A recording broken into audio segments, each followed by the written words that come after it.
2 weeks ago, the United States officially recognized the legitimate government of Venezuela and its new president, Juan Guaido.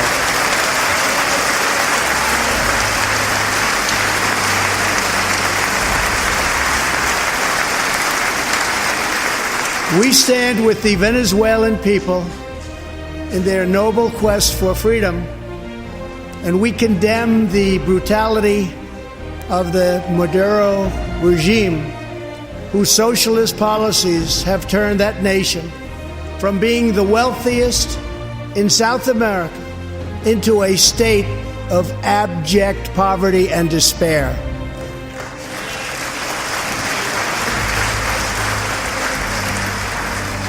Here in the United States, we are alarmed by the new calls to adopt socialism in our country. America was founded on liberty and independence, and not government coercion, domination, and control. We are born free, and we will stay free.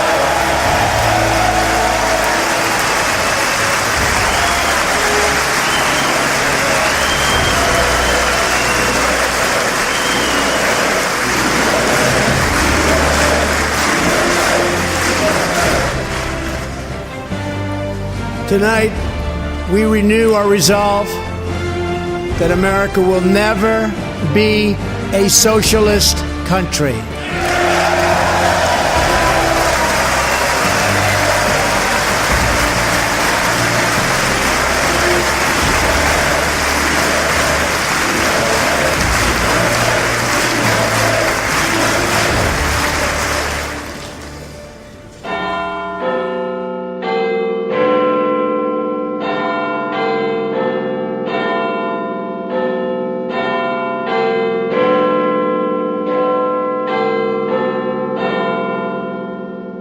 You're listening to A Radio.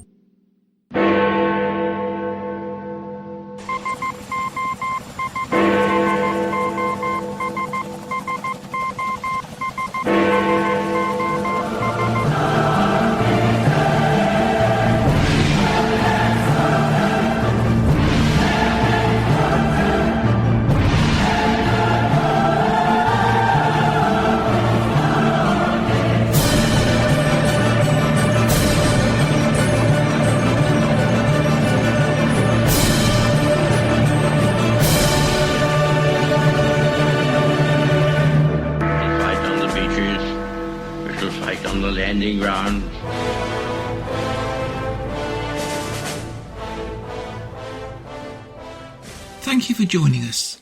You're listening to A Radio, and this is The Morning Moment. Follow us on Spreaker.com and click on the like button. You can find us on most social media platforms such as iTunes, Spotify, and iHeartRadio. Go to our website, aradio.wordpress.com, for details, where you'll find more content and details on our podcasts and more. Now, according to Fox News, Biden is ahead. I don't believe that. Do you? But here are some things you need to think about. If Biden wins and the mainstream media and Project Blue succeeds, people like Mark Levin, Rush Limbaugh, Hannity, and others will be the first to go. They'll be their first targets. And then it'll be people like Fox. They'll shut down Fox. They'll find a way. Trust me. And third will be much lower tiers. Big names on iHeart and Spotify, etc. will then be targeted. And then while these people are systematically targeted and deleted, yes, they'll be deleted, the First Amendment itself will be rewritten to allow total and utter control of all media and mediums. That's just the beginning. The left have signalled this for decades, and people haven't listened. You heard it out of the mouth of none other than Barack Hussein Obama. Play 5 days. We are 5 days away from fundamentally transforming the United States of America. Listen to what they say while they can't do it, because believe me, they will try, and all that I have discussed there, they will do in spades, if not more. But if you don't think any of this matters, try this on for size. Getting rid of the Electoral College. Now, I'll come back to that in a minute. And turning US protectorates into states to give them a permanent majority, or so they believe. And that doesn't even cover your right to bear arms. All the time this is going on, the stock market will inevitably crash. It won't just crash, it will fail, which obviously will cause a depression. But they don't care about that because they don't believe in the Western way of life. They believe in socialism, which is not Western. It's communism in disguise. The joke is the depression will be brought on by politicians you and your friends voted for. Civil unrest will break out,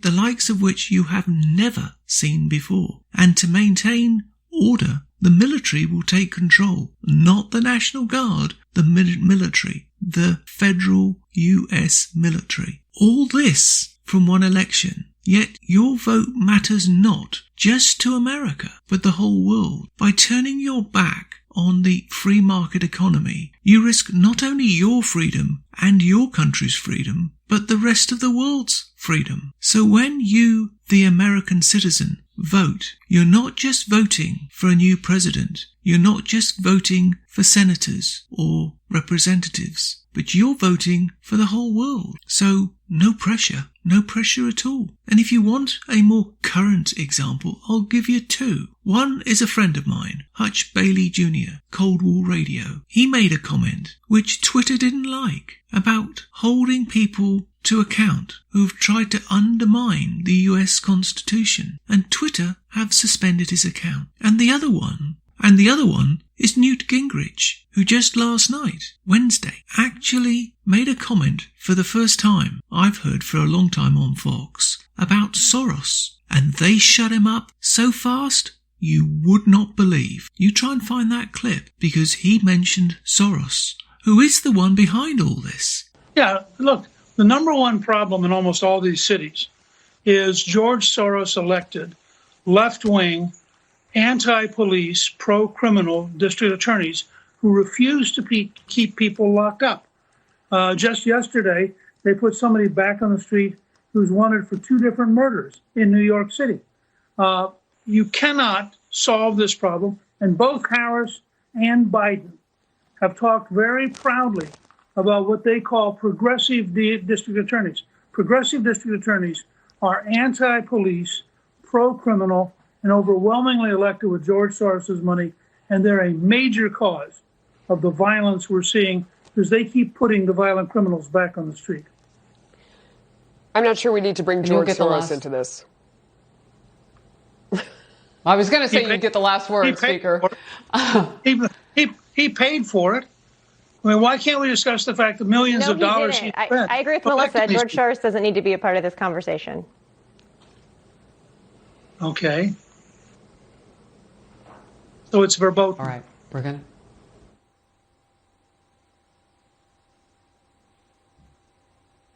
Okay, we're going to move on. A historic day at the White House. We covered it from stem to stern. For major change. I've been saying this for a very, very long time. Soros is clear and present danger, not only to the United States, but to the whole world. The whole world. If we as citizens of the whole world don't stop Soros, there will be a new world order, but you aren't going to like it. Oh, and before I go, I hadn't forgotten about the Electoral College. I know how important it is. I know it's a fundamental part of the US system. It eliminates the disparity between states. So for those of you who don't know, it's simple. It's such a brilliantly simple concept that I wish the rest of the world would adopt. I will name a state that I'm familiar with, Rhode Island. Rhode Island has as much power in the Senate as California, New York, Pennsylvania, Florida, Texas. California has 40 million people. Rhode Island just has over 1 million. Yet it has 2 Senate seats. Not 20, not 5, not 10, 2. So they have equal weight. You take away the electoral college of how things work, then you don't have Senate seats for 2. You have more state representatives. It doesn't work. They know it.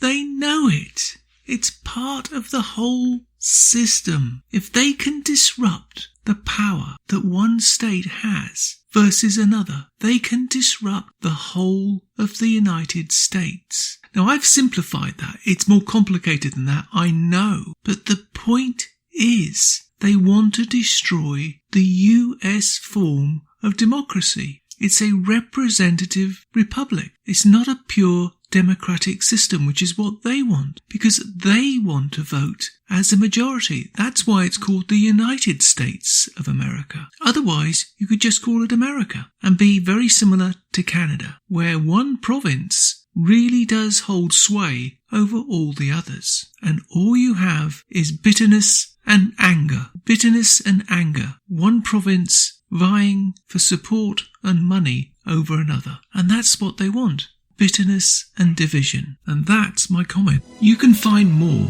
at aradio.wordpress.com, where you can find links to us on Twitter, Facebook, Instagram, iTunes, iHeartRadio, Gab, Parler, Spotify, and email. We are continuing to reach out to you, so please pass these links on to your friends. Please click on the follow button on Spreaker.com. You can listen to all our morning moments at Spreaker.com/a-radio. That's EHRADIO, a radio. And please click on the like button. Join us Monday, Wednesday and Friday, 11:45 Eastern, for our morning moment or tweak. And tell your friends, pass the word. We only tell the truth, not what the Canadian mainstream media want you to know. This time, more than any in history, we all need to trust but verify.